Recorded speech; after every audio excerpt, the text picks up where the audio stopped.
just as a little disclaimer, I say a lot of mean things in this video that I don't really mean that much. Um, no hard feelings for what I say. And I'm also sorry about the shitty audio quality. It's like really fucking bad. But it should be better in the future because I'm just in a bad living situation right now. So if you would spare me some leeway in that, I would really appreciate it if you continue to watch anyway.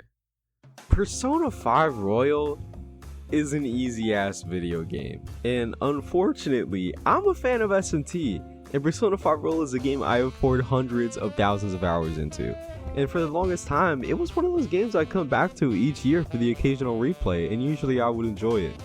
But at some point after playing it maybe the 5th or 6th time, I realized this game is lame as fuck, so I just stopped. A big issue that I had with it was just the difficulty. The difficulty was way too fucking easy. And deep down, I wanted to enjoy this game because there are a lot of things that I do like about it. As much as it's not like the best game ever, it's still something that I find value in going back to play. And I need to play it every once in a while, you know? So eventually I had this weird feeling welling up inside me that's like, damn, I want to fucking play Persona 5 Royal again. And I really want to play it this time. Like, I'm fucking desperate to hop on this shit.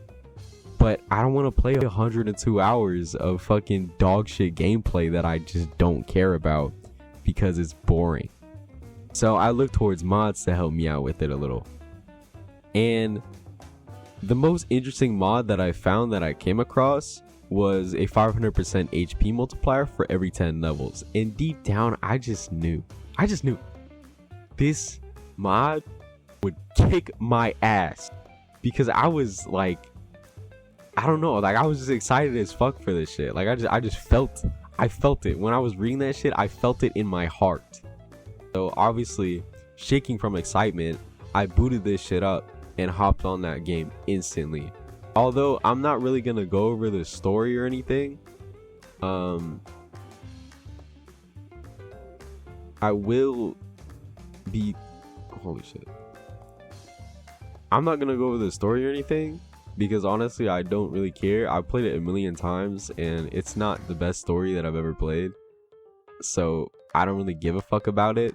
I'm more interested in like figuring out whether or not this mod is actually that much more difficult, or whether or not it's worth playing, and that's what this video is going to be about.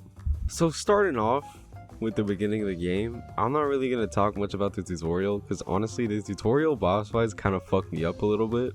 Originally I had tried to do a Joker only run, but I quickly realized that it's not happening because a lot of the tutorial bosses just have super linear fight patterns that you can't really put that much effort into getting around without using your other party members. So I kind of just like quit on that shit. And you know what, I really didn't expect this mod to put me in my place in that respect, because like throughout me playing Persona 5, I really don't remember playing the game while using party members because I just love doing Joker only so much, and the game just let me do that. Like I could really bitch a lot of these bosses just with Joker because the game is that easy. I didn't have too much difficulty throughout this palace, but I will note that as soon as I got to the Bicorn mini boss, I really did have to scrape around a little bit to find some stuff to beat him with. The persona I ended up going with was Oberion because of his physical resist, and he was also a level 8 persona, so I didn't have to risk the multiplier for the health bars going even higher before I actually fought the boss. The combination of using On's Dormina and Oberion's physical resist plus his lucky punch made the fight super easy because you could just keep putting him to sleep and you would get a technical with lucky punch. And I was also lucky enough to just keep getting criticals off of lucky punch whether he was asleep or not. So going on through the palace, I encountered the next mini boss, which was Archangel. And honestly, I expected it to be more difficult, but his attack pattern was so linear that it just didn't make a difference. And it was kind of just annoying because he had such a big ass health bar and he was an easy boss fight. So I'm not really gonna bother talking about what I did throughout this one, and I'll just move on to the next.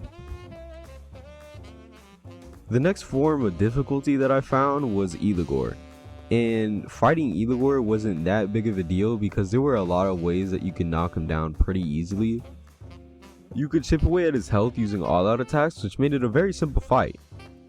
Something that added on to the difficulty a little bit was that I just had a weird, awkward amount of resources at this point in the palace. The second time that I fought Eligor, he ended up killing pretty much my whole party besides me.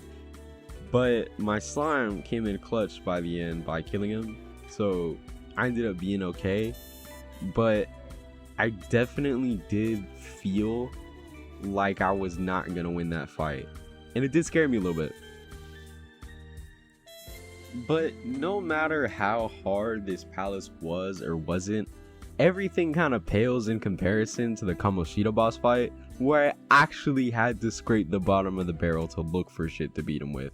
Originally, I did want to refrain from immediately using DLC personas, but as soon as I saw that I could fuse Orpheus, I just said fuck it, because that's the whole point of me doing this anyway.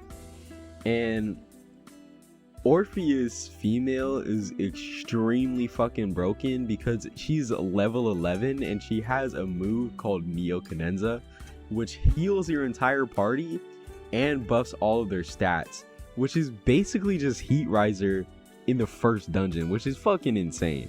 Unfortunately though, Kamoshida was still fucking up my party members, so I did have to use a lot of resources throughout this boss fight.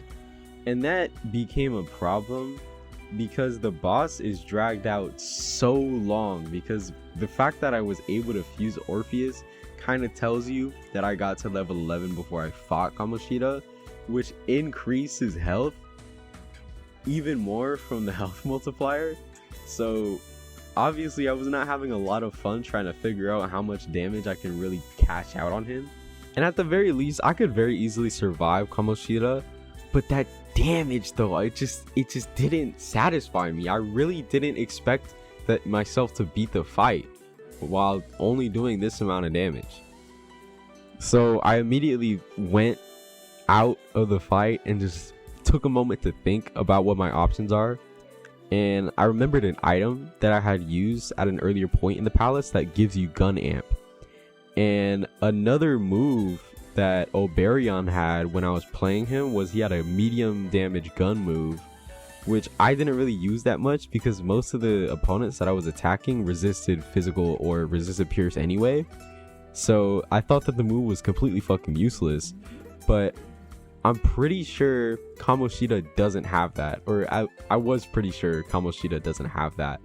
So I put on the gun amp item, got Oberion back, and then I went back to fight Kamoshida while using that, and I got around 160 damage, which I still wasn't that satisfied with it. I felt like I could do more, but at that point I was just like, you know what, fuck it, I'll just beat the guy because I'm not having that much difficulty with it. I can totally beat his ass. I will say though, at this point I did not know whether or not the multiplier multiplies the health bar by 500% for every 10 levels, or if the multiplier increases by 500% for every 10 levels. So the health could have been like 30,000 or it could have been 75,000, but I was not paying attention.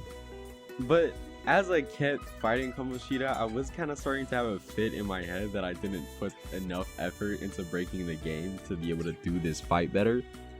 But I mean, like, it's fine. You know what? It's fine. The fight was difficult. It tested my patience pretty well. I didn't expect it to be as hard as it was.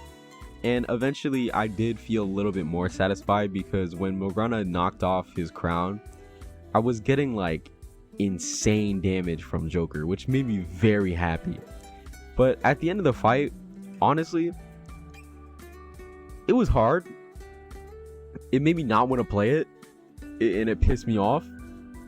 And those are all feelings that I usually get from SMT boss fights. So looking back on it in hindsight, I want to say it was pretty easy and it didn't match up to my expectations. But when I was actually playing it, I had all the feelings that I was looking for. So I'm probably just a little bit biased because I hate this fucking game. But overall, the first palace was pretty hard. I enjoyed this. I will be going back to play through more of this game just because of this mod. Hopefully you enjoyed the video. If you got this far, I really appreciate you for that, because I have no idea how to do this YouTube shit. I'm just kind of doing it because I have a small interest in entertainment, and I have a lot of inspiration for writing from a lot of other video essayist YouTubers. So I wanted to kind of start up my own channel, just do something with it, because first of all, I'm broke, second of all, I'm a college student, and third of all, I'm also living in a hotel at the moment, and I'm living with my parents, and it's like damn, bro, I'm not trying to be a bum my whole life, so I gotta lock in on something. And I mean, this might be it. I want it to be it because I find it interesting, but you know, it's just rough right now. But thanks for watching. Bye.